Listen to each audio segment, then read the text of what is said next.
നമസ്കാരം പ്രിയമുള്ളവരെ, ഞാൻ പൂഴനാട് സുധീർ.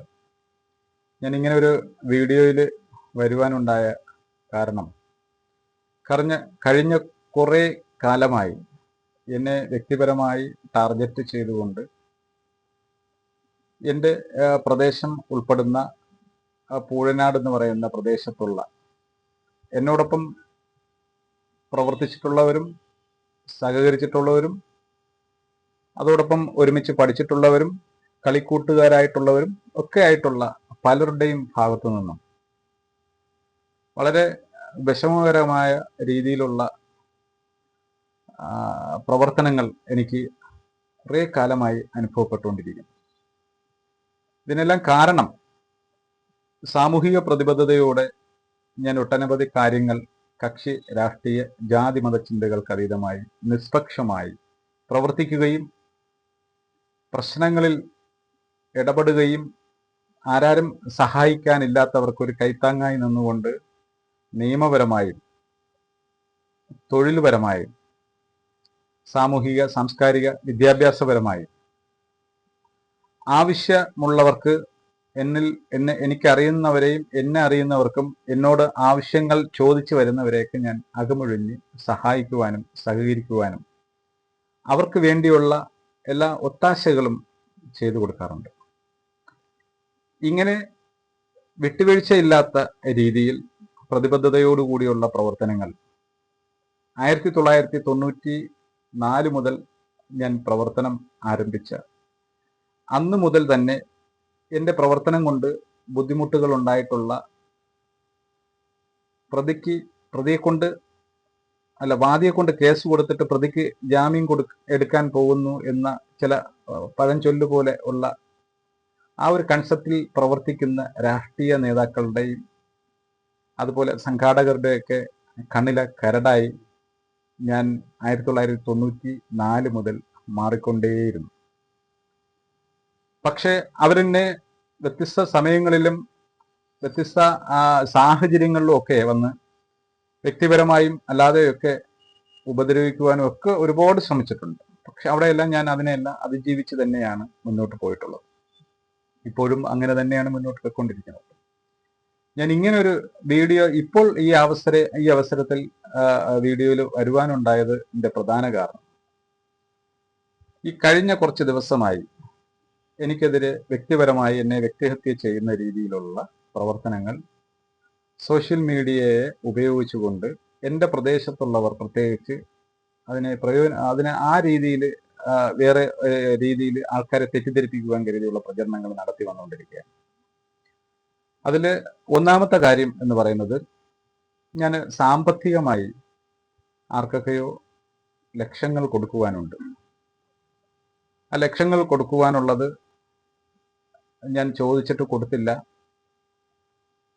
ആവശ്യത്തിനുള്ള സാധനങ്ങൾ, എന്ത് സാധനം എന്ന് പറയുന്നില്ല, സാധനങ്ങൾ എടുത്തിട്ട് പൈസ തിരിച്ച് ചോദിച്ചിട്ട് കൊടുക്കുന്നില്ല, ഞാൻ ഭീഷണിപ്പെടുത്തി എന്നുള്ള കാര്യം പറയുകയും അതോടൊപ്പം തന്നെ അദ്ദേഹത്തെ കൊണ്ട് പറയിപ്പിക്കുന്ന രീതിയിൽ, അത് വീഡിയോയിൽ പ്രത്യേകമായി നമുക്ക് മനസ്സിലാവാം, നേരത്തെ പറഞ്ഞ് കൊടുത്തതിൻ്റെ അടിസ്ഥാനത്തിൽ അദ്ദേഹത്തെ കൊണ്ട് വീണ്ടും പറയിപ്പിക്കുന്ന രീതിയാണ്.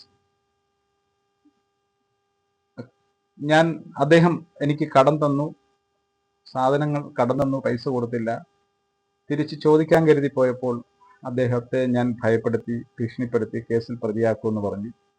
പിന്നീട് അദ്ദേഹം അവിടെ അന്വേഷിച്ചപ്പോഴാണ് അറിഞ്ഞത് ഞാനൊരു കള്ളനാണെന്ന്, ഒരു കൊടും കള്ളനാണ് എന്നുള്ള രീതിയിൽ നാട്ടുകാരിൽ നിന്ന് മനസ്സിലാക്കാൻ സാധിച്ചു എന്നൊക്കെ ഉള്ള ഒരു വീഡിയോസ് പുറത്തു നിന്ന് വോയിസ് പറഞ്ഞു കൊടുക്കുന്നതിനനുസരിച്ച് അദ്ദേഹം ഈ വീഡിയോസിൽ വന്ന ആൾ അവതരിപ്പിക്കുകയാണ്. ആരാണ് എന്താണെന്നുള്ള എനിക്കറിയില്ല, ആരാണെന്നുള്ളത് അറിയില്ല. പക്ഷെ ആ വീഡിയോസ് ബാക്ക്ഗ്രൗണ്ടിൽ നിന്ന് പ്രേരിപ്പിക്കുന്ന ആളുടെ ശബ്ദം കേട്ടപ്പോൾ എനിക്ക് വ്യക്തമായി അറിയാം, ആൾ എൻ്റെ നാട്ടിലുള്ള ആളാണ്. ഇപ്പോൾ പൂഴനാട് പള്ളിയുടെ പ്രസിഡന്റായിട്ടിരിക്കുന്ന നസീർ എന്ന് പറയുന്ന ആളുടെ വോയിസാണ് അതിൻ്റെ ബാക്ക്ഗ്രൗണ്ടിൽ നിന്ന് വരുന്നത് എന്ന് തന്നെയാണ് ഞാൻ മനസ്സിലാക്കുന്നത്. അതിൽ യാതൊരു മാറ്റവും ഇല്ല എന്നുള്ളത് തന്നെയാണ് എൻ്റെ വിലയിരുത്തൽ. അപ്പോൾ നസീർ ഇപ്പോൾ അങ്ങനെ അതിനുവേണ്ടി ശ്രമിച്ചതിന്റെ പിന്നിൽ ഉള്ള ഒരു കാര്യം കൂടിയുണ്ട്.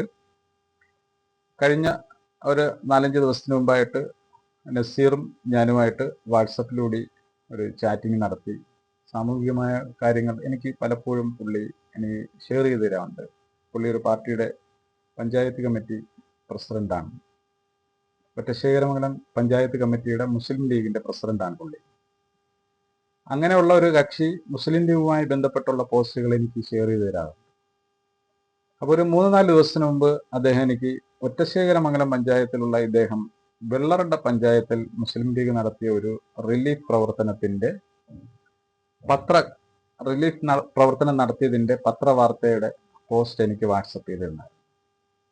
അപ്പോഴത്തേക്കും ഞാൻ അദ്ദേഹത്തിന് വാട്സപ്പിലൂടെ വോയിസിൽ കൂടെ തന്നെ ചോദിച്ചു, വെള്ളറട പഞ്ചായത്തിൽ നടത്തുന്ന പരിപാടി അതിരിക്കട്ടെ, നിങ്ങൾ ഒറ്റശേഖരമംഗലം പഞ്ചായത്തിൽ റിലീഫ് പ്രവർത്തനം വല്ലതും നടത്തുവാൻ ഉദ്ദേശിക്കുന്നുണ്ടോ? അതിനെക്കുറിച്ച് പറയും, അത് എന്തായി എന്ന് ഞാൻ ചോദിച്ചു. അപ്പം ഞാൻ ചോദിച്ചതിൻ്റെ ഉദ്ദേശം എന്ന് പറയുന്നത് ദുരുദ്ദേശങ്ങളൊന്നുമില്ലായിരുന്നു.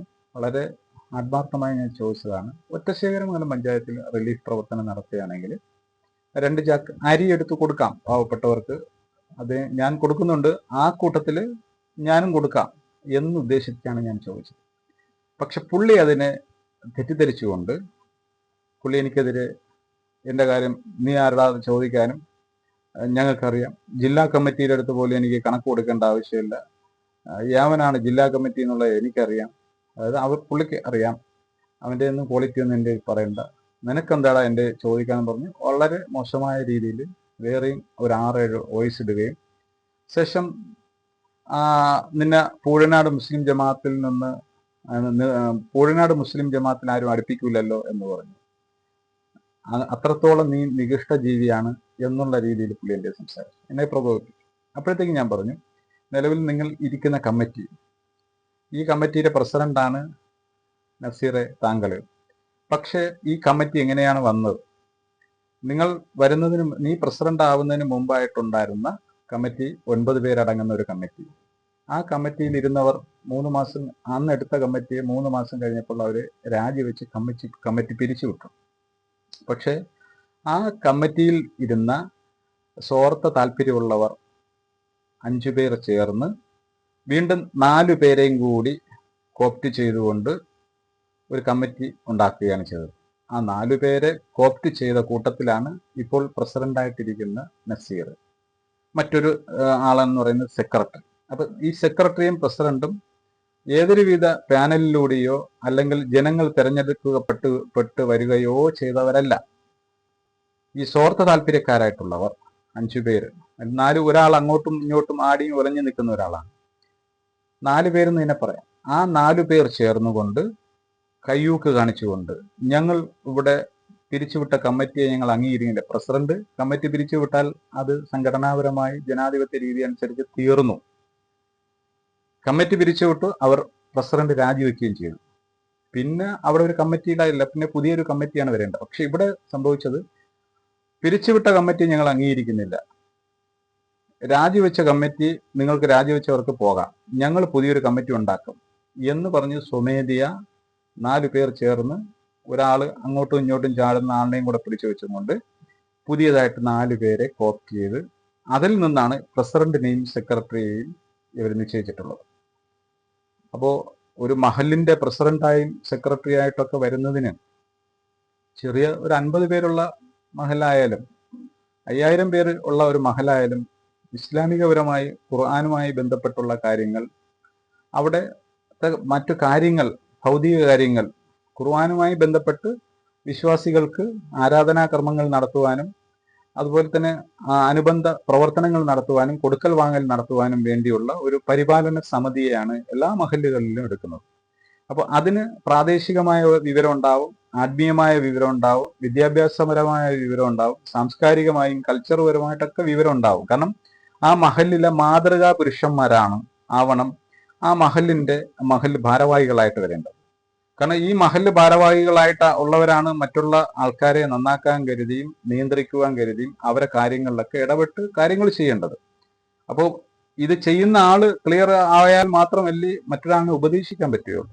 പക്ഷെ ഇവിടെ മദ്യപാനികളും അതുപോലെ തന്നെ വളരെ മോശമായ പ്രവർത്തനങ്ങൾ നടത്തുന്നവരും ഒക്കെ അടങ്ങുന്ന ഒരു ടീമിനെയാണ് അവർ വാർത്തെടുത്ത് കമ്മിറ്റി എന്നുള്ള അവതരിപ്പിക്കുന്ന ഒരു സംവിധാനമാണ്.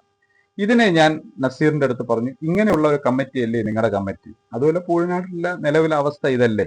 ഞാൻ 1994 മുതൽ എൻ്റെ 19ാമത്തെ വയസ്സ് മുതൽ പൂഴനാട് മുസ്ലിം ജമാഅത്തിൽ നടന്ന കൊള്ളരുതായ്മകളെക്കുറിച്ച്, അഴിമതിയെക്കുറിച്ച്, ജമാഅത്തിന്റെ പേര് പറഞ്ഞ് സ്വന്തമായ കീശ് പോക്കറ്റിലാക്കിയ പുരോഹിതന്മാർക്ക് ചൂട്ടുപിടിക്കുകയും ചെയ്തവർക്കെതിരെ ഞാനത് പച്ചയായ രീതിയിൽ മെമ്മോറാണ്ടം തയ്യാറാക്കി അവിടുത്തെ മഹൽ അംഗങ്ങളെ ഉൾപ്പെടുത്തിക്കൊണ്ട് തന്നെ അതിനെതിരെ പരാതി കൊടുത്തു. അന്ന് മുതൽ എന്നെ ടാർഗറ്റ് ചെയ്തുകൊണ്ടുള്ള പ്രവർത്തനമാണ് അന്ന് മുതലേ നടന്നുകൊണ്ടിരിക്കുന്നത്. ഒട്ടനവധി കള്ളക്കേസുകൾ എനിക്ക് എതിരെ ഉണ്ടാക്കിയിട്ടുണ്ട്.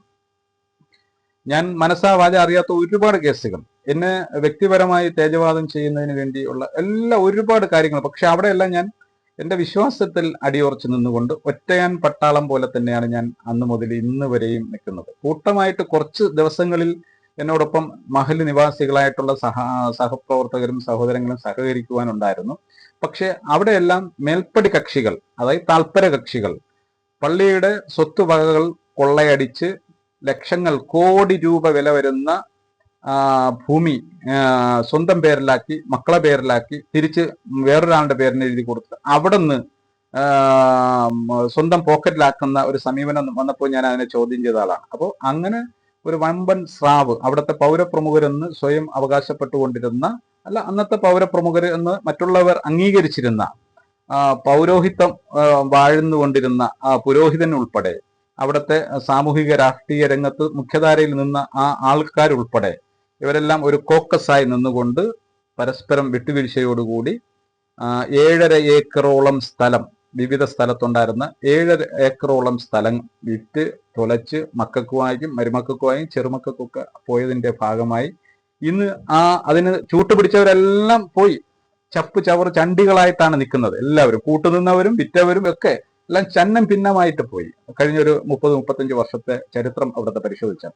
പക്ഷെ ഇതൊന്നും ആർക്കും അതുകൊണ്ടൊക്കെയാണ് സംഭവിച്ചതെന്നൊന്നും അവർക്ക് തോന്നില്ല. കാരണം അവർക്ക് ആത്മീയമായ എന്തെങ്കിലും ഒരു ടച്ച് ഉണ്ടെങ്കിൽ മാത്രമേ, വിശ്വാസം ഉണ്ടെങ്കിൽ മാത്രമേ ഇങ്ങനെ നമ്മൾ ചെയ്യുന്ന കുറ്റങ്ങൾക്കുള്ള ശിക്ഷ നടപടികൾ ഉണ്ടാകും, ഇവിടെ ചെയ്യേണ്ടത് ഇവിടെ അനുഭവിക്കേണ്ടത് ഇവിടെ തന്നെ അനുഭവിക്കും എന്നൊക്കെ ഒരു കാഴ്ചപ്പാട് അവർക്ക് ഉണ്ടാവുള്ളൂ.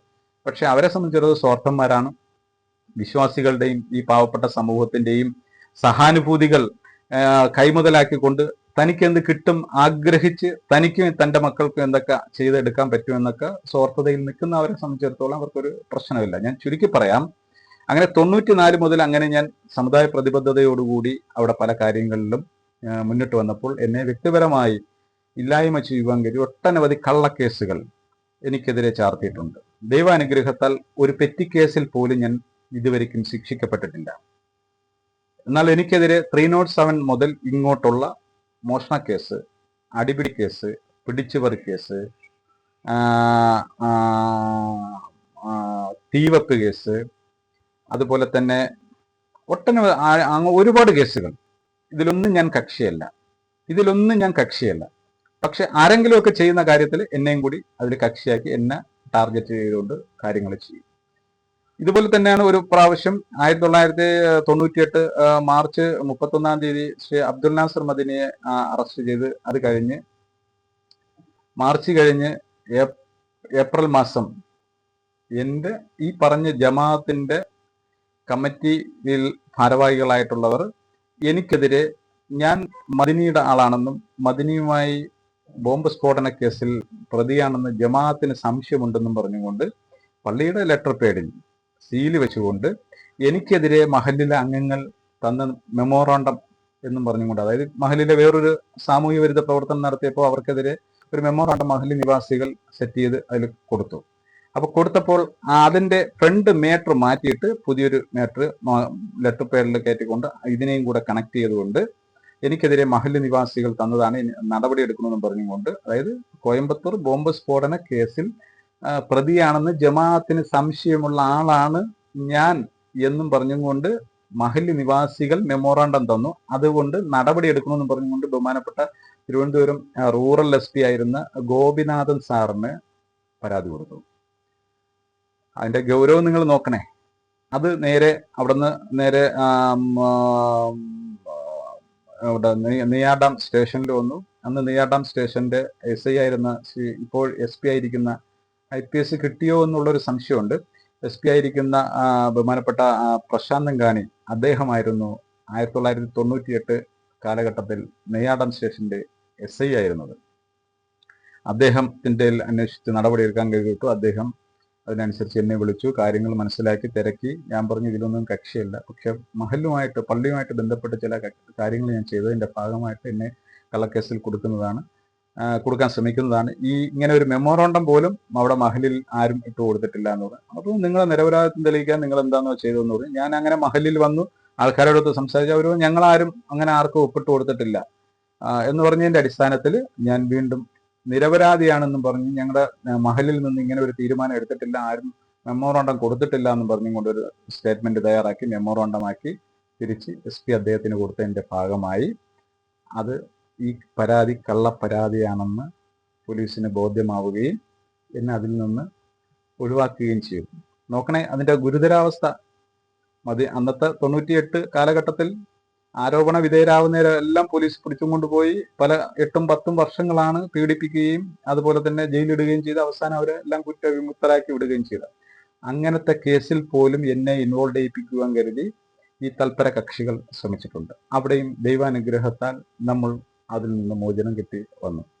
അപ്പൊ ഇങ്ങനെ വലിയ വലിയ കാര്യങ്ങൾ, വലിയ വലിയ കേസ് വരെ എൻ്റെ തലയിലിട്ട് എന്നെ സാമ്പത്തികമായി തകർക്കുക എന്നുള്ളതാണ് അതിലൂടെയുള്ള ലക്ഷ്യം. എൻ്റെ കുടുംബ പശ്ചാത്തലം ബാക്ക്ഗ്രൗണ്ട് വളരെ മോശമായ സാമ്പത്തിക ചുറ്റുപാടൊന്നും ഇല്ലാത്ത ഒരു ഫാമിലിയാണ്. എൻ്റെ 6ാമത്തെ വയസ്സിൽ എൻ്റെ രക്ഷകർത്താക്കൾ 2 പേരും ഒരു വർഷത്തിൽ മരണപ്പെട്ട ആളാണ്. 6ാമത്തെ വയസ്സിൽ അച്ഛനും അമ്മയും അല്ലെങ്കിൽ ഉമ്മായും ബാപ്പായും മരണപ്പെട്ട ഒരു ആളാണ് ഞാൻ. അപ്പൊ ഞങ്ങൾ 5 പേരാണ്, ഞാൻ 4ാമത്തെ ആളാണ്. അപ്പോൾ അന്നത്തെ സാഹചര്യത്തിൽ വളരെ കഷ്ടപ്പെട്ട് പ്രയാസപ്പെട്ടൊക്കെ തന്നെയാണ് ഞങ്ങൾ വളർന്നതും. ഞങ്ങളെ വളർത്തിയത് എൻ്റെ അമ്മയുടെ അമ്മയായിരുന്നു. അപ്പൊ ആ സമയത്തും നമ്മുടെ മഹലിൽ നിന്നോ അതുപോലെ വേണ്ടപ്പെട്ടവരിൽ നിന്നോ ഒരു കൈത്താങ്ങോ സഹായമോ ഒന്നും വന്നിട്ടില്ല. ഇന്നൊക്കെ ആണെങ്കിൽ രക്ഷകർത്താവ് മരണപ്പെടുന്ന ഒരു കുഞ്ഞുണ്ടെങ്കിൽ, അത് അമ്മയോ അച്ഛനോ അമ്മയോ വാപ്പായോ മരണപ്പെടുന്ന ഒരു കുഞ്ഞുണ്ടെങ്കിൽ പോലും സർക്കാരിൽ നിന്നുള്ള സഹായങ്ങൾ സമൂഹത്തിലെ സാമൂഹ്യ പ്രവർത്തകർ, ചാരിറ്റി പ്രവർത്തകരൊക്കെ ഇഷ്ടം പോലെ വന്ന് കൈത്താങ്ങായിട്ട് വരും. അവരെല്ലാം ചേർത്ത് പിടിച്ച് മുന്നോട്ട് പോകുന്ന ഒരു സാഹചര്യമാണ്. പക്ഷെ ഞങ്ങളെ സംബന്ധിച്ചിടത്തോളം ഞങ്ങളുടെ നാട്ടില് ആദ്യമായി ഈ പറഞ്ഞതുപോലെ 5 മക്കൾ ഉള്ള ഒരു ഉമ്മയുടെയും ബാപ്പയുടെയും മക്കളായിട്ടുള്ള ഞങ്ങൾ. അപ്പൊ 2 പേരും ഈ പറഞ്ഞതുപോലെ എൻ്റെ 6ാമത്തെ വയസ്സ്, എൻ്റെ ലാസ്റ്റ് സഹോദരിക്ക് 1.5 വയസ്സ്, എൻ്റെ മുഖത്ത ആളിന് 8 വയസ്സ്, അതിൻ്റെ മുകളിലുള്ള ജ്യേഷ്ഠന് 10 വയസ്സ്, അതിൻ്റെ മുകളിലുള്ള ജ്യേഷ്ഠന് 12 വയസ്സ്. അപ്പൊ 12ഉം 10ഉം അതുപോലെ 8ഉം 6ഉം 1.5 വയസ്സുള്ള 5 പേരടങ്ങുന്ന ഒരു ടീമിന് രക്ഷകർത്താവിന്റെ സാമീപ്യമോ ലാളനയോ സ്നേഹമോ പരിരക്ഷയോ ഒരു കെയറിങ്ങോ ഇല്ലാതെ വളർന്നു വന്ന അതിൽ 4ാമത്തെ ഒരാളാണ് ഞാൻ. അങ്ങനെയുള്ള ഞാൻ, അപ്പോൾ ഞങ്ങൾക്ക് സാമ്പത്തികമായിട്ടൊന്നും വളരെ ചുറ്റുപാടുകളോ ബാക്ക്ഗ്രൗണ്ടുകളോ ഒന്നുമില്ല. അപ്പൊ അങ്ങനെയുള്ള ഞാൻ അല്പം മുതിർന്നതിന് ശേഷം ആണ് ഈ പൊതുവിഷയങ്ങളിൽ കാണുവാനും സംസാരിക്കുവാനും ഇടപെടാനൊക്കെ മനസ്സിലാക്കിയതിൻ്റെയൊക്കെ അടിസ്ഥാനത്തിലാണ് എനിക്ക് സ്വമേധയാ തോന്നിയതിന്റെ ഭാഗമായി, നിഷ്പക്ഷമായി കാര്യങ്ങൾ ചെയ്യണമെന്ന് തോന്നിയതിന്റെ ഭാഗമായിട്ടാണ് ഞാൻ പല കാര്യങ്ങളിലും ഇടപെട്ടിട്ടുള്ളത്. ഇപ്പോഴും അങ്ങനെ തന്നെയാണ് പോകുന്നത്. അപ്പോൾ എൻ്റെ ഇടപെടൽ കൊണ്ട് മേൽപ്പടി കക്ഷികൾക്ക്, സ്വാർത്ഥ താല്പര്യക്കാരായിട്ടുള്ളവർക്ക് അത് വലിയ രീതിയിൽ ബുദ്ധിമുട്ടുകൾ അനുഭവപ്പെട്ടിട്ടുണ്ടായിട്ടുണ്ട്. അത് എൻ്റെ കുഴപ്പമല്ല, അത് അവരുടെ കുഴപ്പമാണ്. അവരുടെ ഭാഗം ക്ലിയർ അല്ലാത്തത് കൊണ്ട് ഒരാൾ കുറ്റം പറയുന്നു, ഒരാളെയോ അല്ലെങ്കിൽ ഒരു സമൂഹമോ കുറ്റം പറയുന്നു. ആ കുറ്റം പറയുമ്പോൾ ആ കുറ്റം തിരുത്തുവാനാണ് അവർ തയ്യാറാവേണ്ടത്. അല്ലാതെ കുറ്റം പറയുന്ന ആളിനെ ഇല്ലായ്മ ചെയ്യുവാനും ഉന്മൂലനം ചെയ്യുവാനും വേണ്ടി ശ്രമിക്കുന്നത് അത് ശരിയായ ഒരു സമീപനമല്ല. അപ്പൊ അത് അവരുടെ ഭാഗത്ത് തന്നെയാണ് കുഴപ്പം. അപ്പൊ കുറ്റം ചെയ്യുന്നവരെ കണ്ടുപിടിച്ച് സമൂഹത്തിന്റെ മുഖ്യധാരയിലേക്ക് അത് അവതരിപ്പിക്കുക, അവരെ സമൂഹത്തിൽ നിന്ന് മാറ്റി നിർത്തുക, അവരുടെ കുറ്റവും തെറ്റ് ഒക്കെ ഇങ്ങനെയൊക്കെയാണ് എന്ന് പറയേണ്ടതും വരുത്തി തീർക്കേണ്ടതും ബാധ്യത ആർക്കാണെന്ന് ചോദിച്ചു കഴിഞ്ഞാൽ സാമൂഹിക പ്രതിബദ്ധതയോടുകൂടി പ്രവർത്തിക്കുന്നവരുടെ ഉത്തരവാദിത്തമാണ്. അതേ രാഷ്ട്രീയക്കാർ വരാം, മതമേഖലയിൽ നിൽക്കുന്നവർ വരാം, സാമൂഹിക പ്രവർത്തകർ വരാം, സാംസ്കാരിക പ്രവർത്തകർ വരാം. ഏത് മേഖലയിൽ നിൽക്കുന്ന ആളുടെയും പ്രവർത്തന രംഗത്തുള്ള ലീഡർഷിപ്പിന്റെ അല്ലെങ്കിൽ ഒരു പ്രവർത്തകന്റെയും ഉത്തരവാദിത്തമാണ്. പക്ഷെ ഞങ്ങളുടെ നാട്ടിനെ സംബന്ധിച്ചിടത്തോളം ഈ പറഞ്ഞതുപോലെ എന്തെങ്കിലും ഒരു പ്രശ്നം വരുമ്പോൾ എന്ത് അഴിമതി കാണിച്ചിരുന്നാലും കൊച്ചിച്ചൻ, വലിയച്ഛൻ, അല്ലെങ്കിൽ കൊച്ചു വാപ്പ, അല്ലെങ്കിൽ വലിയ വാപ്പ, അല്ലെങ്കിൽ മാമ, എന്നൊക്കെ ഉള്ളൊരു കൺസെപ്റ്റിൽ, അല്ലെങ്കിൽ അച്ഛൻ, അല്ലെങ്കിൽ അപ്പുപ്പൻ, അല്ലെങ്കിൽ ഉപ്പുപ്പ, അല്ലെങ്കിൽ വാപ്പ എന്നൊക്കെ ഉള്ള കൺസെപ്റ്റിൽ എല്ലാ വിട്ടുവീഴ്ചകളും ചെയ്തിട്ട് തെറ്റിനെ ശരിയാക്കി കണ്ടിട്ട് കണ്ടില്ല എന്ന് പോകുന്ന ഒരു സാഹചര്യമാണ് ഞങ്ങളുടെ നാട്ടിൽ ഉള്ളത്. ഇപ്പോഴും അത് തന്നെയാണ് തുടർന്ന് വന്നുകൊണ്ടിരിക്കുന്നത്. ഇപ്പോഴും 35 വർഷത്തിന്റെ പുറകിലോട്ടാണ് ഞങ്ങളുടെ പ്രദേശത്തെ മഹല്ല് സംവിധാനവും കാര്യങ്ങളും മുന്നോട്ട് പോയിക്കൊണ്ടിരിക്കുന്നതും. അതും പറയാതിരിക്കുവാൻ നിർവാഹമില്ല. അപ്പോൾ പ്രതിബദ്ധതയോടുകൂടി പ്രവർത്തിച്ചപ്പോൾ, സത്യസന്ധമായി കാര്യങ്ങൾ ചെയ്തപ്പോൾ, അവിടെ രാഷ്ട്രീയവും സംഘടനയും മതവും ജാതി ഒന്നും നോക്കാതെ നിഷ്പക്ഷമായി നിന്നപ്പോൾ തൽപര കക്ഷികളിൽ നിന്ന് ഒരുപാട് പീഡനങ്ങളും കാര്യങ്ങളൊക്കെ അനുഭവിച്ച് മുമ്പോട്ട് വന്ന ഒരു വ്യക്തിയാണ് ഞാൻ. ഇങ്ങനെ ഇരിക്കുമ്പോഴാണ് 2002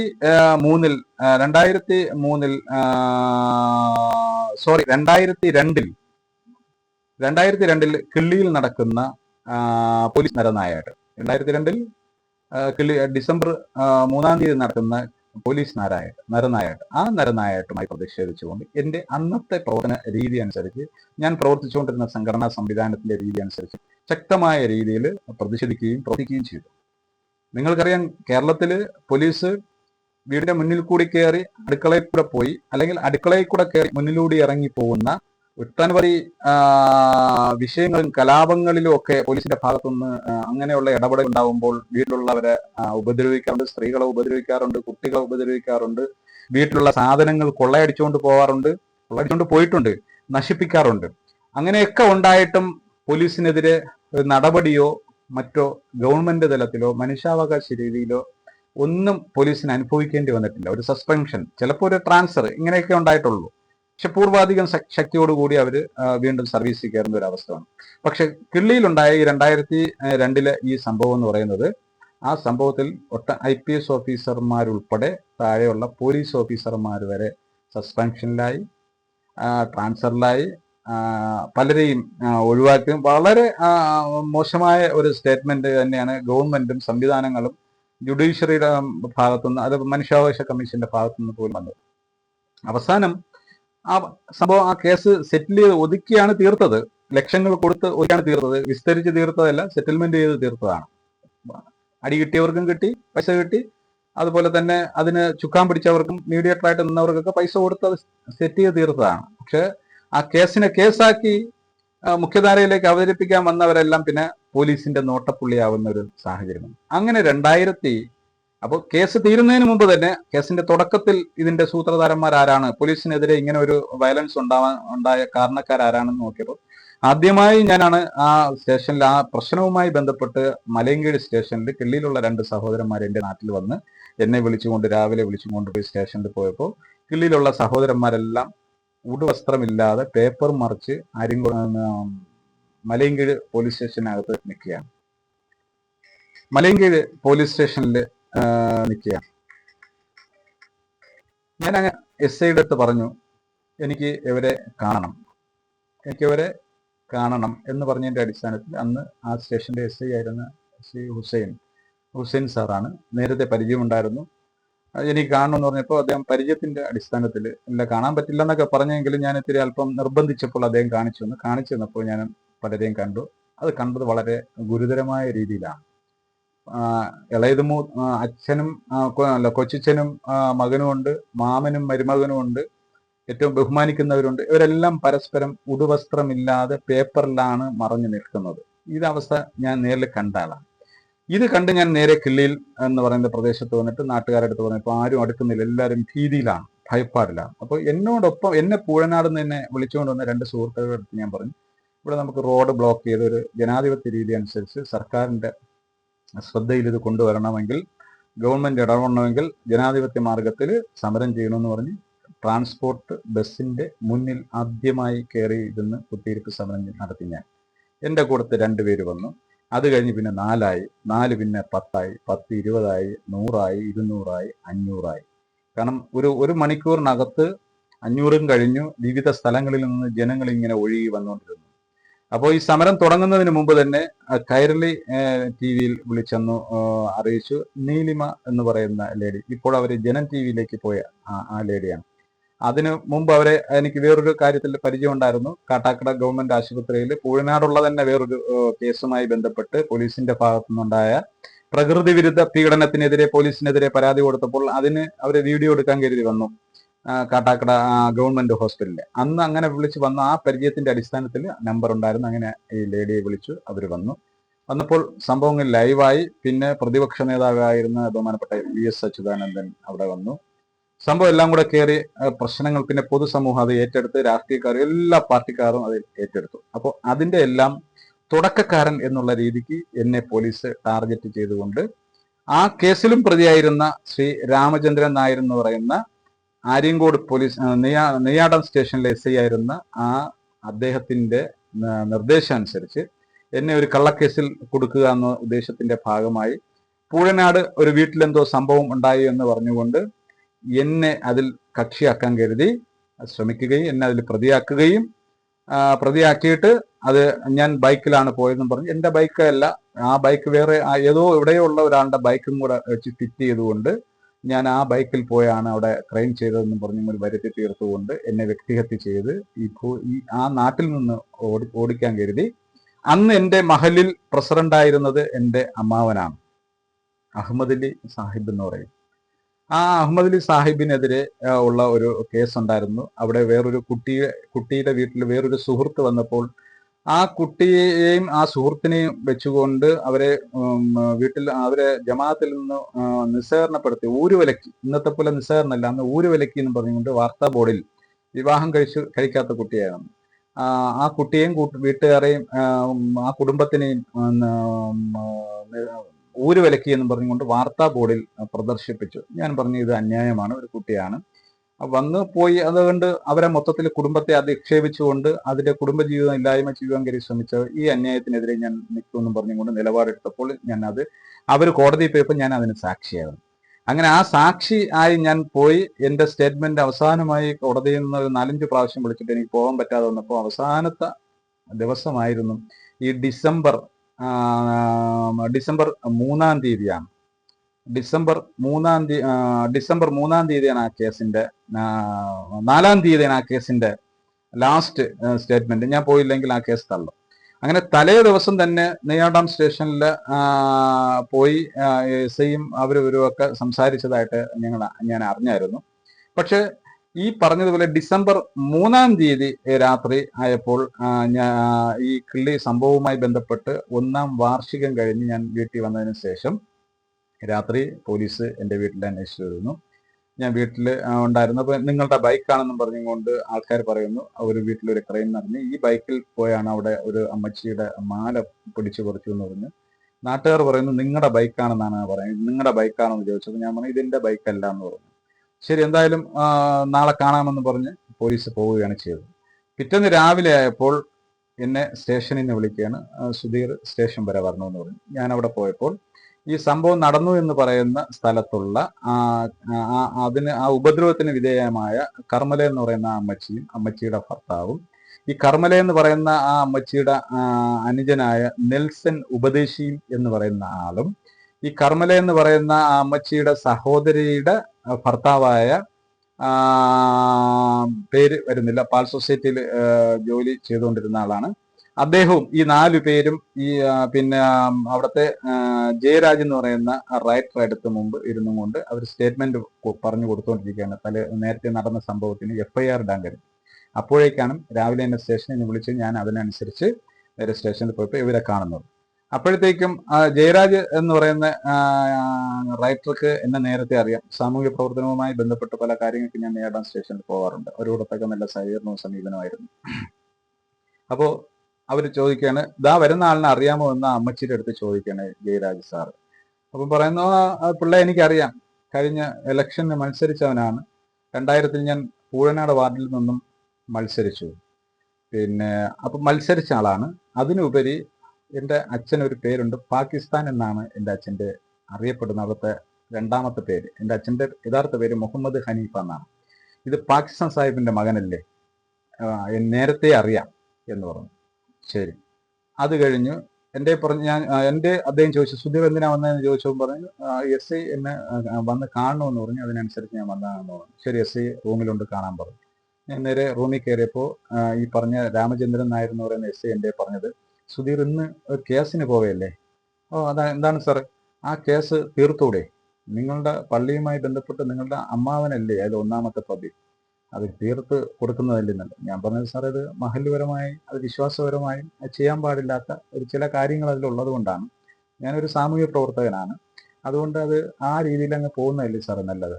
സാറൊന്നും ഇതിൽ ഇടപെടണ്ട എന്ന് പറഞ്ഞപ്പോൾ അദ്ദേഹം പറയാൻ, അവര് ഒക്കെ നമുക്ക് വേണ്ടപ്പെട്ട കക്ഷികളാണ്. അദ്ദേഹത്തിന്റെ വീട്ടിലുള്ള ചില കാര്യങ്ങൾക്കൊക്കെ ഞങ്ങളെ വിളിച്ചിട്ടുണ്ട്, ഞങ്ങൾ പോയി ഫുഡ് കഴിച്ചിട്ടുണ്ട്. അപ്പോൾ ആ ഒരു പ്രതിബദ്ധത ഞങ്ങൾക്ക് അദ്ദേഹത്തോടൊപ്പം ഉണ്ട്. അതിനുപരി അദ്ദേഹം ഇവിടുത്തെ സെൻഡ് ഓഫ് നടക്കുന്ന സമയങ്ങളിലെല്ലാം വന്ന് ഫുഡ് ഉണ്ടാക്കുന്ന അദ്ദേഹമാണ്. അതുകൊണ്ട് സുധീർ ഒരു കാര്യം ചെയ്യും, ഒന്നുകിൽ ഇന്ന് പോകരുത് കോടതിയിൽ, അതല്ലെങ്കിൽ പോയാൽ ഇത് കണ്ടില്ല, വാർത്താ ബോർഡിൽ ഇട്ടത് കണ്ടില്ല എന്നുള്ളത് സ്റ്റേറ്റ്മെന്റ് കൊടുക്കണം എന്നുള്ളത്. ഞാൻ പറഞ്ഞു ഈ രണ്ടും എനിക്ക് ചെയ്യാൻ പറ്റില്ല സാർ, ഞാൻ അവിടെ പോകുന്നത് അത് കണ്ടു എന്ന് പറയാനാണ് പോകുന്നത്. അപ്പോഴും അദ്ദേഹം പറഞ്ഞു, എങ്കിൽ താങ്കൾ വിഷമിക്കും, താങ്കൾ എന്നല്ല പറയാം, എങ്കിൽ നീ വിഷമിക്കും, നിന്റെ ഇഷ്ടം പോലെ ചെയ്യുമെന്ന് പറഞ്ഞ് അങ്ങനെ ഞാൻ അവിടെ നിന്ന് ഇറങ്ങി, സ്റ്റേഷനിൽ നിന്ന് ഇറങ്ങി പോയി കോടതിയിൽ പോയി. ഞാൻ ഈ പറഞ്ഞതുപോലെ സ്റ്റേറ്റ്മെന്റ് കോടതിയിൽ കൊടുത്തു. കോടതിയിൽ കൊടുത്തതിന് ശേഷം 5 മണിയായപ്പോൾ വീണ്ടും എന്നെ സ്റ്റേഷനിൽ നിന്ന് വിളിക്കുകയാണ് പോലീസ്. വിളിക്കുന്നതെന്ന് ഞാൻ 4:30 മണിയായി ഞാൻ കോടതിയിൽ നിന്ന് ആ സ്റ്റേറ്റ്മെന്റ് കഴിഞ്ഞപ്പോൾ. കുറച്ച് കഴിഞ്ഞ് സ്റ്റേറ്റ്മെന്റ് ഒക്കെ കൊടുത്ത് ഞാൻ പുറത്ത് ഇറങ്ങി ജംഗ്ഷൻ റോഡിൽ വന്നപ്പോൾ നെയ്യാണ്ടം സ്റ്റേഷനിൽ തന്നെ ഒരു പോലീസ് ഉണ്ടായിരുന്നു. പോലീസ് പറഞ്ഞു, സുധീറിന് SI അദ്ദേഹം കാണുമെന്ന് പറഞ്ഞൊക്കെയാണ്, ഇത് കഴിഞ്ഞ ഉടനെ അങ്ങോട്ട് തന്നെ പോകാൻ പറഞ്ഞു എന്ന് പറഞ്ഞു. ഞാൻ പറഞ്ഞു പോകാം. അങ്ങനെ ഞാൻ വന്ന എൻ്റെ ബൈക്കിൽ എൻ്റെ പേരിലുള്ള എൻ്റെ ബൈക്കിൽ ഞാൻ നേരെ സ്റ്റേഷനിൽ പോകുന്നു. എന്നോടൊപ്പം എനിക്കും ഒരു 6-7 ബൈക്ക് ഉണ്ടായിരുന്നു. ഈ ബൈക്ക് ടാക്സി കൊടുക്കുന്ന പരിപാടി ഉണ്ടായിരുന്നു. ആ ബൈക്ക് കൊടുക്കുകയും വാങ്ങിക്കുകയൊക്കെ ചെയ്യുന്നത് വേറൊരു പ്രേമൻ എന്ന് പറയുന്ന കുരുവിൽപ്പുറം, പൂഴനാട് കടമ്പറ കുരുവിൽപ്പുറത്തുള്ള പ്രേമൻ എന്ന് പറയുന്ന ഒരു പയ്യനാണ്. അവനെയും കൂടെ കൂട്ടി ഞാൻ സ്റ്റേഷനിൽ പോയി. സ്റ്റേഷനിൽ പോയപ്പോൾ പോയ പാടെ ആദ്യം എൻ്റെ കൂടെ പോയവനെയാണ് SI പിടിക്കുന്നത്. പിടിച്ചിട്ട് അവനെ എൻ്റെ മുമ്പിൽ വെച്ച് ഉപദ്രവിക്കുകയാണ്. അപ്പം ഞാൻ പറഞ്ഞു, സാർ അത് ഇത് ശരിയല്ല, എൻ്റെ കൂടത്തെ ഒന്നാണ്, അതിനുപരി ഒരു പട്ടികജാതി വിഭാഗത്തിൽപ്പെട്ടതാണ്. കുരുവിൽപ്പുറം എന്ന് പറയുന്ന ഒരു കോളനി പ്രദേശത്താണ്. എൻ്റെ കൂടെ വന്ന ആളിന് ഞാൻ സ്റ്റേഷനിൽ വന്ന് അടി വാങ്ങിച്ചു കൊടുത്തു എന്ന് പറഞ്ഞു കഴിഞ്ഞാൽ അവിടെ പോകുമ്പോൾ അവരെന്നെ വിടില്ല. സാർ എന്തായാലും ചെയ്തത് ശരിയായില്ല എന്ന് ഞാൻ ഈ കമന്റ് പറഞ്ഞത്. എങ്കിൽ പിന്നെ നീ വാടാന്ന് പറഞ്ഞുകൊണ്ട് എൻ്റെ ഷർട്ടിനെ പിടിച്ച് എനിക്ക് മാറ്റിയിരുത്തി. അപ്പോൾ പോലീസിൻ്റെതായ ചില മുറകൾ സ്വാഭാവികമായും എന്നിൽ പ്രയോഗിച്ചു, മാറ്റിയിരുത്തി. 6:30-7 മണിയായപ്പോൾ എൻ്റെ ഒന്ന് പറയുന്നത്, ഇന്നലെ നടന്ന സംഭവവുമായി ബന്ധപ്പെട്ട് സുധീറാണ് ഇതിൽ പ്രതി, സുധീറിന്റെ പേരിൽ കേസെടുക്കാൻ പോവുകയാണ്, എന്തെങ്കിലും പറയാനുണ്ടോ എന്ന് ചോദിച്ചു. അതായത് മലയും കീഴുള്ള ഒരു അജയനെന്നോ ജയനെന്നോ പറയുന്ന ഒരു കണ്ടാൽ തന്നെ ഭയപ്പെടുന്ന ഒരു പോലീസുകാർ ഉണ്ടായിരുന്നു. ഒരു ജഹാന ബാലുവായിട്ടുള്ള, മുടിയൊന്നുമില്ല, മീശയൊന്നുമില്ല, നല്ല അതാണ്. കണ്ടാൽ തന്നെ ഒരു എന്താ പറയാൻ, ഒരു നമ്മൾ സിനിമയിലേക്ക് കാണുന്ന വേതാളത്തിനെ പോലെ ഉള്ള രൂപഭാവമുള്ള കക്ഷിയാണ്. അദ്ദേഹം വന്നിട്ട് പറഞ്ഞു, സുധീറെ, ഈ കേസിൽ നീയാണ് പ്രതിയാവാൻ പോകുന്നത്, അതുകൊണ്ട് സുധീർ മാന്യമായിട്ട് ഇത് അംഗീകരിച്ചു കഴിഞ്ഞാൽ സുധീറിന് ഇതിൽ നിന്ന് അല്ലെങ്കിൽ നിന്നെ ഇപ്പോൾ കിടത്താൻ പോവുകയാണ്, റൂൾ തടി കൊണ്ട് ഉരുട്ടി എല്ലാം ചെയ്തതിന് ശേഷം നിന്നെ സമർപ്പിച്ചതിന് ശേഷം പിന്നെ നീ ഇതിൽ കക്ഷിയായാൽ ബുദ്ധിമുട്ടാവും, നിനക്കത് ശരീരവും പോയി, നീ ഇതിൽ കക്ഷിയായി, ഇതോടുകൂടി നിന്റെ കട്ടയം പടം മടങ്ങി. ഇങ്ങനെയാണ് പറഞ്ഞത്, കട്ടയം പടം മടങ്ങി. അതല്ലാതെ നിനക്ക് ശരീരമെങ്കിലും സൂക്ഷിക്കണമെങ്കിൽ നീ ഇത് ഏറ്റെടുക്കുക, ബാക്കി കാര്യങ്ങൾ നിന്റെ കഴിവനുസരിച്ച് കാര്യങ്ങൾ ചെയ്യുക എന്ന് പറഞ്ഞു. ഞാൻ പറഞ്ഞു, ഇതിൽ കക്ഷിയല്ല, പിന്നെ പോലീസുകാരുടെ താല്പര്യം എന്താണോ അതിനനുസരിച്ച് ആവുന്നതിന് എനിക്കൊരു കുഴപ്പമൊന്നുമില്ല, കാരണം ഞാൻ ഇതിൽ കക്ഷിയല്ല. ഓക്കെ, അവരെന്നെ ഉരുട്ടിയില്ല, അടിച്ചില്ല, മാറ്റിയിരുത്തി. പിറ്റേന്ന് രാവിലെ കോടതിയിൽ 5-ാം തീയതിയാണ്, 3-ാം തീയതി രാത്രി സംഭവം നടക്കുന്നു, 4-ാം തീയതി കോടതിയിൽ പോകുന്നു. കോടതി പോയിട്ട് തിരിച്ച് നെയ്യാണ്ടം സ്റ്റേഷനിൽ വൈകിട്ട് വരുന്നു. വന്നതിന് ശേഷം 5-ാം തീയതി കോടതിയിൽ ഹാജരാക്കുന്നു. മജിസ്ട്രേറ്റിന്റെ വീട്ടിലാണ് ഹാജരാക്കുന്നത്, കോടതിയിലില്ല. മജിസ്ട്രേറ്റിന്റെ വീട്ടിൽ ഹാജരാക്കുമ്പോൾ മജിസ്ട്രേറ്റ് 14 ദിവസത്തേക്ക് റിമാൻഡ് ചെയ്ത് നേരെ അട്ടക്കുളങ്ങര ജയിലിൽ വന്നു. ഇതിനിടയ്ക്ക് കിള്ളിയിലുള്ള അഡ്വക്കേറ്റ് റഷീദ് സാറ് കാര്യങ്ങൾ അറിഞ്ഞുകൊണ്ട് 5-ാം തീയതി കോടതി പോകുന്നതിന് മുമ്പ് തന്നെ അദ്ദേഹം അവിടെ വന്നു. അപ്പോൾ വന്ന് അദ്ദേഹം കാര്യങ്ങൾ തിരക്കി. ഞാൻ വിഷയം പറഞ്ഞു. അപ്പോൾ വിഷയം പറഞ്ഞപ്പോൾ ഇനി എന്ത് ചെയ്യാൻ പറ്റും, FIR ഒക്കെ ഇട്ട് അതിൻ്റെ ഇതൊക്കെ ആയില്ലേ. അപ്പോൾ അവരെല്ലാം ഒരു സംശയത്തിന്റെ മുനയിൽ നിൽക്കുകയാണ്. കാരണം എനിക്ക് വേണ്ടി ആരെങ്കിലും സംസാരിക്കുകയോ വല്ലതും വരികയാണെങ്കിൽ അവരെ റോന്ത് ചുറ്റിക്കൊണ്ട് പോലീസ് ഒരു വലിയൊരു ടാർഗറ്റായിട്ട് അവരെല്ലാം ബോധിപ്പിക്കുന്നത്, ഞാൻ കക്ഷിയാണ്, ഇതിൽ പ്രതിയാണെന്ന് ബോധ്യപ്പെടുത്തുന്ന രീതി അനുസരിച്ച് അവരുടെ അടുത്ത് സംസാരിക്കും. ഇതോടൊപ്പം എന്നെ പോലീസ് സ്റ്റേഷനിൽ പിടിച്ചിരുത്തിയിരിക്കുകയാണ് എന്ന് പോലീസ് പൂഴനാട് അറിഞ്ഞപ്പോൾ നിങ്ങളാരും പോകരുത്, പോയാൽ സുധീർ പ്രതിയായി നിങ്ങളെല്ലാം ആ കൂട്ടത്തിൽ പ്രതിയാകും, എൻ്റെ സഹോദരനെ ഉൾപ്പെടെ. നോക്കണേ, എൻ്റെ സഹോദരനെ ഉൾപ്പെടെ. ഞാൻ അതിൻ്റെ ഒരു 2 ആഴ്ചയ്ക്ക് മുമ്പ് എൻ്റെ നാട്ടിലുള്ള ഒരു പയ്യൻ ഒരു പട്ടികജാതി വിഭാഗത്തിൽപ്പെട്ട ഒരു പെണ്ണിനെയും കൊണ്ടുപോയി അവളെ കൊണ്ടങ്ങ് തിരുനെൽവേലിയിൽ അങ്ങനെയൊക്കെ താമസിപ്പിച്ചത്. അവരുടെ കല്യാണത്തിന് വേണ്ടി അവരെ ഒരുമിപ്പിക്കുവാൻ കരുതി ആ കുട്ടിയുടെ രക്ഷകർത്താവുമായിട്ട് ഞാൻ ഒരുപാട് കാര്യങ്ങൾ ചെയ്ത് എൻ്റെ സമ്പത്ത് വരെ ചെലവാക്കി അവർക്ക് വേണ്ടി ഞാൻ ഒരുപാട് പ്രവർത്തിച്ച ആളാണ് ഞാൻ.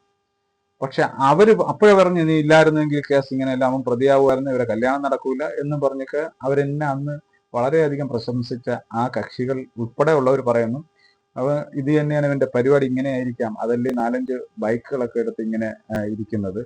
ഇപ്പൊ മനസ്സിലായി, അവന്റെ കൂടെ ഒറ്റ എണ്ണം പോകരുത്.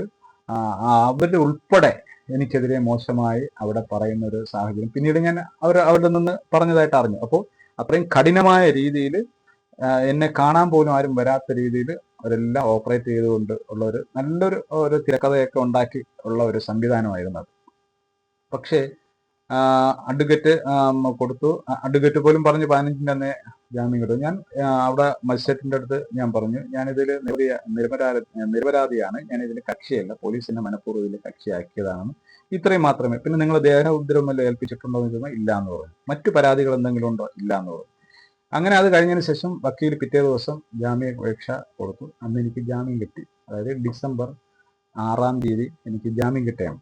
പക്ഷെ ഡിസംബർ 6-ാം തീയതി ഉള്ള പത്രം വന്നപ്പോൾ ആ പത്രത്തിൽ എനിക്കെതിരെയുള്ള ഒരുപാട് കഥകൾ എഴുതിക്കൊണ്ടുള്ള വാർത്തകളാണ് ദേശാഭിമാനി, അതുപോലെ തന്നെ കേരള കൗമുദി, അതുപോലെ രാഷ്ട്രദീപിക തുടങ്ങിയ പത്രങ്ങളിലെല്ലാം ഞാൻ അറിഞ്ഞോ അറിയാതെ ഒന്ന് കേട്ടിട്ട് പോലും ഇല്ലാത്ത ഒട്ടനവധി കാര്യങ്ങൾ, തീവെപ്പ്, കൊലപാതകം, വധശ്രമം, അതുപോലെ തന്നെ സാമൂഹ്യ വിരുദ്ധ പ്രവർത്തനം, മോഷണം, അതുപോലെ ഗുണ്ട സംവിധാനം, ഇതൊക്കെ പറഞ്ഞുകൊണ്ടുള്ള വലിയ സ്റ്റേറ്റ്മെന്റോട് കൂടിയുള്ള എൻ്റെ ഫോട്ടോ ഉൾപ്പെടെ കൊടുത്തും കൊണ്ടുള്ള പത്രവാർത്ത.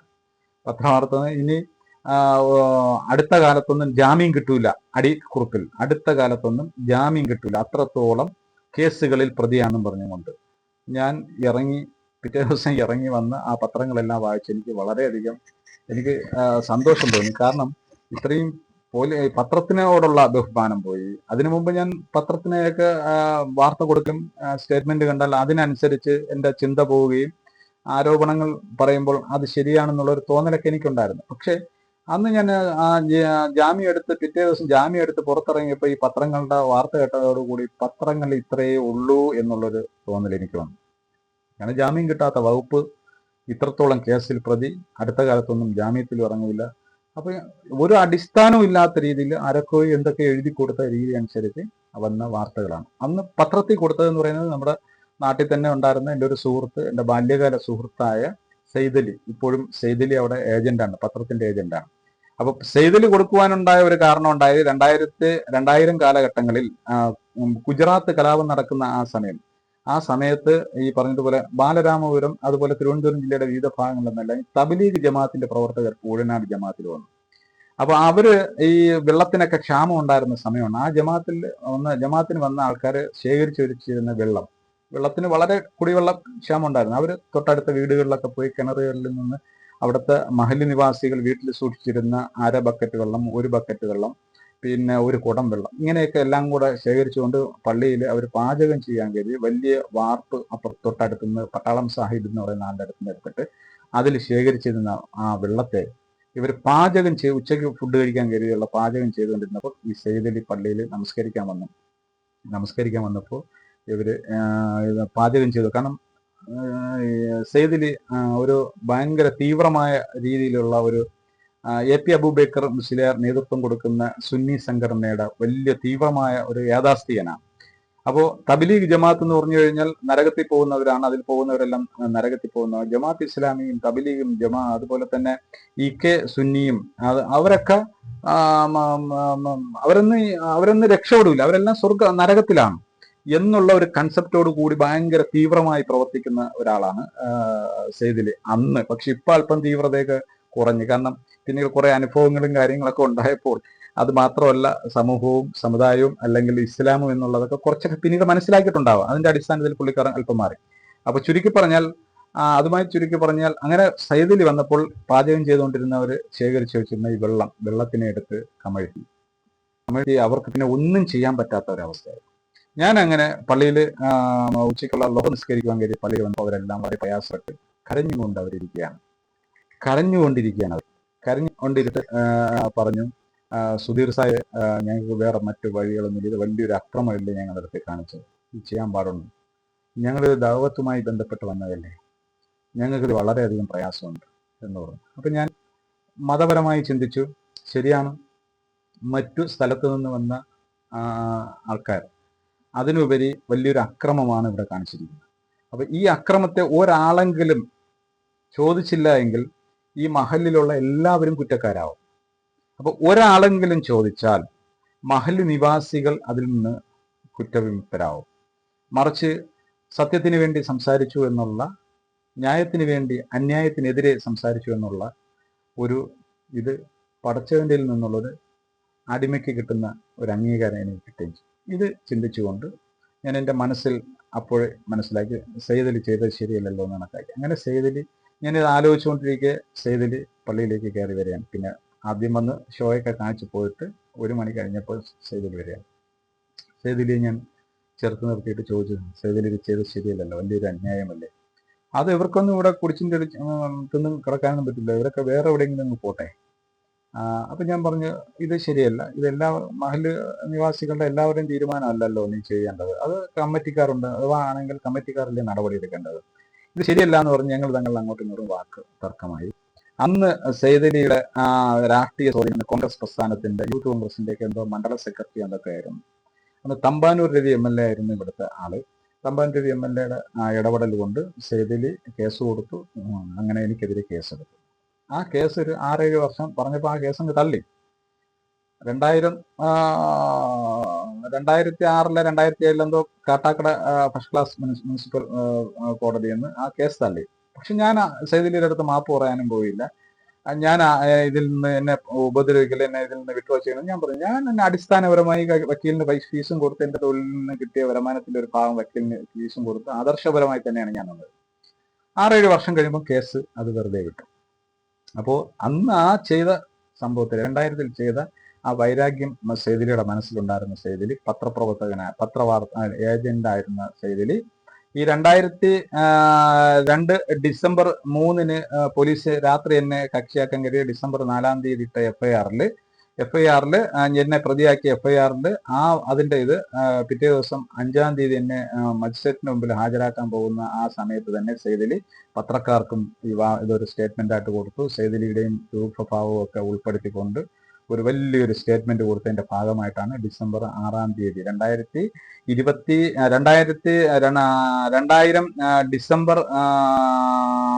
ഡിസംബർ 6 രാവിലെ വന്ന പത്രത്തിൽ വന്ന വാർത്തയുടെ ഉള്ളടക്കം അതാണ് ആ വാർത്തയുമായി ബന്ധപ്പെട്ട്. അപ്പൊ ചുരുക്കി പറഞ്ഞാൽ ഞാൻ ഒരുപാട് കാര്യങ്ങൾ ഇതിൽ സംസാരിച്ചിട്ടുണ്ട്. നിങ്ങൾക്ക് കൂടുതൽ ഒരു ചർച്ചയ്ക്ക് വരും എന്നാണ് ഞാൻ പ്രതീക്ഷിക്കുന്നത്. ഇതിൽ ഞാൻ കക്ഷിയായ സംഭവങ്ങളുണ്ട്, ചില കാര്യങ്ങൾ, അത് ഞാൻ നിഷേധിക്കുന്നില്ല. പക്ഷെ അതൊക്കെ നിസ്സാര കാര്യം, മാന്യമായ കാര്യത്തിന് ഞാൻ ഇടപെട്ടതാണ്. മാന്യമായ കാര്യത്തിന് ഇടപെട്ടതിന്റെ ഭാഗമായി എന്നെ കക്ഷിയാക്കുകയാണ്. പക്ഷെ മേൽപ്പടി എന്റെ എതിർ കക്ഷികളുടെ ആഗ്രഹം എന്നെ പ്രതിയാക്കുക, എന്നെ വ്യക്തിയെത്തുക ചെയ്യുകയാണ്. പക്ഷെ ഞാൻ നീതിക്ക് വേണ്ടി സംസാരിച്ചതിന്റെ ഭാഗമായിട്ട് ഞാൻ കക്ഷിയായതാണ്. ഞാൻ കക്ഷിയായത് പൊതുസമൂഹത്തിന് വേണ്ടി, അവിടുത്തെ കാര്യങ്ങൾക്ക് വേണ്ടി കക്ഷിയായപ്പോൾ അവരെന്നോടൊപ്പം ചേർന്ന് നിന്നുകൊണ്ട് അത് ശരിയല്ല എന്ന് പറയുന്ന ഒരു കാലഘട്ടം വന്നിരുന്നുവെങ്കിൽ ഇന്ന് ഞങ്ങളുടെ നാട്ടിൽ അനുഭവപ്പെട്ടുകൊണ്ടിരിക്കുന്ന ഒരു പ്രശ്നവും പ്രതിസന്ധിയും, ഒരു ലീഡർഷിപ്പ് ഇല്ല, അതവിടെ ഉണ്ടാവില്ലായിരുന്നു. അച്ചടക്കമുള്ള ഒരു തലമുറ അതവിടെ ഉണ്ടാവുമായിരുന്നു. ഇന്നത്തെ അവസ്ഥ അതല്ല. കഞ്ചാവിനും മയക്കുമരുന്നിനും അതുപോലെ അനാശാസ്യ പ്രവർത്തനങ്ങൾക്കും ചൂതുകളിക്കും ചൂതാട്ടങ്ങൾക്കും എല്ലാത്തിനുമുള്ള ഒരു സംവിധാനത്തിന് വേണ്ടിയുള്ള ആൾക്കാർ ഇന്നും അവിടെ ഉണ്ട്. പക്ഷേ അന്ന് എൻ്റെ പ്രവർത്തനത്തിന്റെ ഭാഗമായി എന്നോടൊപ്പം സഹകരിച്ചിരുന്നുവെങ്കിൽ ഇന്ന് അവിടെ ഉണ്ടാവില്ലായിരുന്നു.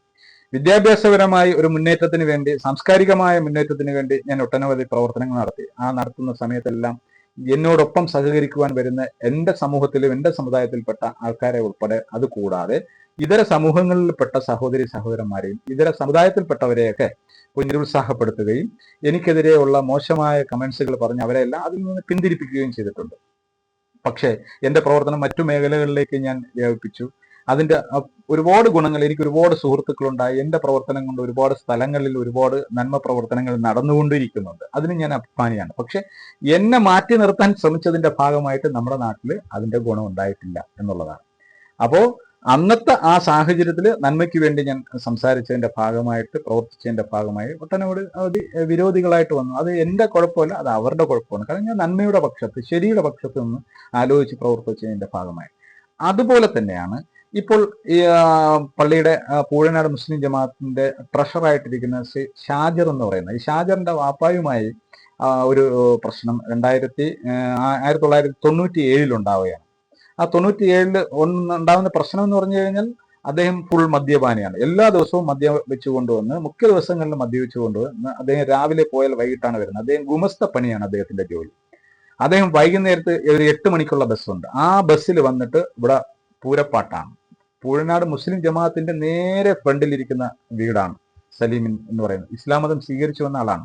അദ്ദേഹത്തിന്റെ സ്വന്തം സ്ഥലം മൂഴി എന്ന് പറയുന്ന, കള്ളിക്കാട് മൈലക്കരയ്ക്കടുത്ത് മൂഴി എന്ന് പറയുന്ന സ്ഥലത്തുള്ള ആളാണ് അദ്ദേഹം. പട്ടികജാതി പട്ടികവർഗ വിഭാഗത്തിൽ ഉള്ള ഒരു കക്ഷിയാണ്. അദ്ദേഹം ഇസ്ലാം സ്വീകരിച്ചു വന്നതാണ്. അപ്പൊ സ്വീകരിച്ചു വന്ന് അദ്ദേഹം കുറച്ച് ദിവസമൊക്കെ നല്ല രീതിയിൽ പോയി. അത് കഴിഞ്ഞതിന് ശേഷം അദ്ദേഹം മദ്യത്തിന് അഡിക്റ്റായി. അമിതമായ രീതിയിൽ പൈസ വരുന്ന ഒരു സാഹചര്യം വന്നപ്പോൾ, പിന്നെ പ്രത്യേകിച്ച് പൂഴനാടിന്റെ കൾച്ചർ, പൂഴനാട് അതിന് പറ്റിയ ഒരു സാമൂഹിക അന്തരീക്ഷവും സാഹചര്യവും ഉള്ളവരാണ്. മദ്യപിക്കുന്നവർക്കും ചൂത് കളിക്കുന്നവർക്കും വ്യഭിചാരം നടത്തുന്നവർക്കും എല്ലാത്തിനും വേണ്ടിയുള്ള ഒരു നല്ലൊരു ടീം അവിടെ ഉണ്ട്. 90% ആൾക്കാരും അതിനെ അനുകരിക്കുകയും അതിനോട് താല്പര്യമുള്ളവരും അതിനെ സപ്പോർട്ട് ചെയ്യുന്നവരാണ്. അപ്പൊ അങ്ങനെ വരുമ്പോൾ വ്യക്തിശുദ്ധിയുള്ള ആൾ പോലും അവിടെ പോയി കഴിഞ്ഞാൽ പെട്ടുപോകും. അങ്ങനെ പുറത്തുനിന്ന് കാര്യം മതം പഠിച്ചു വന്ന ഈ സലീം എന്ന് പറയുന്ന പേര് സ്വീകരിച്ചു വന്ന ഇദ്ദേഹം കുറച്ച് ദിവസം നല്ല രീതിയിൽ പോയി. അത് കഴിഞ്ഞതിന് ശേഷം അദ്ദേഹം വഴി പിഴച്ചു പോകുന്ന രീതി വന്നു. അപ്പോൾ സ്ഥിരമായി അദ്ദേഹം വരുന്നത് വൈകിട്ട് രാത്രി 8 മണിക്കാണ്. ബസ്സിലാണ് വന്നിറങ്ങുന്നത്. സർക്കുലറാണ്. അപ്പോൾ ഇശാ നമസ്കാരം 7:50 8 മണിയൊക്കെ ആകുമ്പോഴാണ് അന്ന് തുടങ്ങുന്നത്. അപ്പൊ ഞങ്ങൾ പള്ളിയിൽ നമസ്കരിച്ചുകൊണ്ടിരുന്നപ്പോൾ ബസ് വന്നപ്പോൾ അദ്ദേഹം ഇറങ്ങിയിട്ട് അങ്ങോട്ട് ചീത്ത വിളിക്കുകയാണ്. അപ്പോൾ അദ്ദേഹത്തിന്റെ വൈഫ് പറയാണ്, പള്ളിയിൽ നിസ്കരിച്ചുകൊണ്ടിരിക്കുകയാണ്, നിങ്ങൾ ഇവിടെ നിന്ന് ചീത്ത വിളിക്കല്ലേ. അവിടെ വീട്ടിലാണെങ്കിൽ എല്ലാ ദിവസവും പ്രശ്നമാണ്, മിക്ക ദിവസങ്ങളിലും പ്രശ്നമാണ്. അപ്പോഴത്തേക്ക് അദ്ദേഹം സലീം തിരിച്ച് ആ സ്ത്രീയുടെ അടുത്ത് പറയാൻ, ഞാൻ ഇവിടെ ചീത്ത വിളിച്ചുകൊണ്ട് ഞാൻ ഇവിടെ കുരിശ് വയ്ക്കും, ആരുണ്ടടി ഇവിടെ കേൾക്കാൻ, ഏത് മറ്റവനുണ്ടല്ലേ എന്ന് കേൾക്കാൻ എന്ന് പറഞ്ഞുകൊണ്ട് ഒരു ചീത്ത. അപ്പൊ ഞങ്ങൾ നമസ്കരിച്ചുകൊണ്ടിരിക്കുകയാണെങ്കിൽ ഇദ്ദേഹത്തിന്റെ ചീത്ത വന്നപ്പോൾ നമസ്കാരത്തിന്റെ ആ ശ്രദ്ധയൊക്കെ പോയി. അങ്ങനെയാണ് നമസ്കാരം കഴിഞ്ഞ് എല്ലാവരും പെട്ടെന്ന് പുറത്തിറങ്ങി ഇദ്ദേഹത്തെ ഒന്ന് പറഞ്ഞു വിലക്കാൻ കണക്കാക്കി പോയ കൂട്ടത്തിൽ സ്വാഭാവികമായും എൻ്റെ പ്രായവും അന്ന് കൂടിയ പ്രായത്തിന്റെ ആൾക്കാരുടെ രീതിയൊക്കെ അനുസരിച്ച് ഇദ്ദേഹത്തെ ഒന്ന് പറഞ്ഞ് തട്ടിവിലക്കി ഫുൾ മദ്യപാനിയാണ്, തട്ടിവിലക്കിയിട്ട് ഞങ്ങളെല്ലാം അങ്ങ് പോയി. പക്ഷേ പിറ്റേ ദിവസമായപ്പോൾ അറിയുന്നു ഇദ്ദേഹം അവിടെ ഉരുണ്ട് വീഴുന്ന് തലയ്ക്കെന്തോ സ്ക്രാച്ച് പറ്റി അദ്ദേഹം ഹോസ്പിറ്റലിലാണ്. അപ്പോൾ അത് ഞാനാണ് ചെയ്തതെന്ന് പറഞ്ഞുകൊണ്ട് എന്നെ 1-ാം പ്രതിയാക്കിക്കൊണ്ട് കേസെടുത്തു. അപ്പോൾ വീട്ടുകാരും അതുപോലെ ഷാജർ ഉൾപ്പെടെയുള്ളവർ ഇപ്പോഴും ധരിച്ചിരിക്കുന്നത് ഞാൻ അതിൽ ഇൻവോൾവ് ആയിരിക്കും എന്നായിരിക്കാം. ആ വൈരാഗ്യം വാപ്പായെ ഉപദ്രവിച്ച ആളല്ലേ എന്നുള്ള ധാരണ ഷാജറിനുണ്ടായി. ആ ധാരണയുടെ അടിസ്ഥാനത്തിൽ ഷാജർ വൈരാഗ്യം വെച്ചിരിക്കുകയാണ്. അപ്പൊ അങ്ങനെയുള്ള ആ ഷാജറും ഈ 4-5 ദിവസത്തിന് മുമ്പ് ഞാൻ പള്ളിയിലേക്ക് പോയപ്പോൾ ഈ പറഞ്ഞ കക്ഷി നസീറുമായി നേരത്തെ വാട്സപ്പിലൂടെ ചാറ്റ് ചെയ്ത ആ വിഷയം വെച്ചുകൊണ്ട് ഷാജർ കമ്മിറ്റിയുടെ ട്രഷറാണ്, ഇപ്പോൾ അനധികൃതമായി കയറിയിരിക്കുന്ന കമ്മിറ്റിയുടെ ട്രഷറാണ്. ഷാജർ എന്നെ ഹരാസ് ചെയ്യും, വർത്തമാനം ചെയ്യും, ഒരു ഗുണ്ടാ രീതി അനുസരിച്ച് വന്ന് മസിലൊക്കെ പിഴറ്റി. കാരണം ഷാജറിന് ഒരു 30 വയസ്സിനകത്തേ ഉള്ളൂ. എനിക്ക് 48-50 വയസ്സായി, 50 വയസ്സായി. അപ്പൊ ഞാൻ 50 വയസ്സായതിന്റെ ഒരു വൃദ്ധനായിക്കൊണ്ടിരിക്കുന്ന ഒരാളാണ്. മറ്റൊന്ന് പറഞ്ഞാൽ അവന്റെ പ്രസരിപ്പും ചുറുചുറുപ്പും ഒക്കെ കാണിച്ചിങ്ങനെ വന്നുകൊണ്ടിരിക്കുന്ന ആംബിയറോട് കൂടി വന്നുകൊണ്ട് എൻ്റെ അടുത്ത് ഭയങ്കര രീതിയിൽ സീനെടുത്തു. അപ്പൊ ഷാജറിനെ പിന്തുണച്ചുകൊണ്ട് വേറൊരു നസീർ ആണ് സെക്രട്ടറി, അനധികൃതമായി കയറി വന്ന ആളാണ്, ഈ നോമിനേറ്റ് ചെയ്ത് വന്ന ആളാണ്. നസീറും വന്നു, അതോടൊപ്പം വേറൊരു സുലൈമാനും വന്നു. കമ്മിറ്റി വൈസ് പ്രസിഡന്റോ ജോയിന്റ് സെക്രട്ടറി എന്താണ് സുലൈമാൻ. അപ്പൊ ഇവരെല്ലാം കൂടെ വന്ന് മഗ്‌രിബിന് നോമ്പ് മുറിച്ചതിന് ശേഷം പള്ളിയിൽ മഗ്‌രിബ് നിസ്കരിച്ചിട്ട് പുറത്തിറങ്ങി മദ്രസയിൽ ഒന്നാണ് കഞ്ഞി കുടിക്കുന്നത്. അപ്പൊ കഞ്ഞി കുടിക്കാൻ കരുതി കഞ്ഞി എടുത്തപ്പോഴാണ് ഷാജറിന്റെ ഈ ഒരു കമന്റ്സുകളും പ്രശ്നങ്ങളുമായിട്ട് അടുത്തതും ഇവരെല്ലാം കൂടെ കൂട്ടമായിട്ട് വന്ന് പിന്നെ കഞ്ഞി കുടിക്കാൻ താമസിക്കില്ല. കഞ്ഞി കുടിക്കാൻ വന്നവരെല്ലാം കൂടി നിൽക്കുന്നു. അപ്പൊ അവരുടെ മുമ്പിൽ വെച്ച് വലിയ സീനുണ്ടാക്കി ബഹളം ഉണ്ടാക്കി ഒരു ഗുണ്ടായുസ രീതി അനുസരിച്ച് സംസാരിക്കുകയും ചെയ്തതിനു ശേഷം ഷാജർ പറയുന്നത്, നിന്റെ അഭ്യാസം ഇനി ഇവിടെ നടക്കൂല, നീ പണ്ടായിരുന്നു നിന്റെ അഭ്യാസം. അപ്പൊ എനിക്ക് ഷാജറിനോട് ഇത് കേൾക്കണമെങ്കിൽ ഷാജറിനോട് പറയാനുള്ളത്,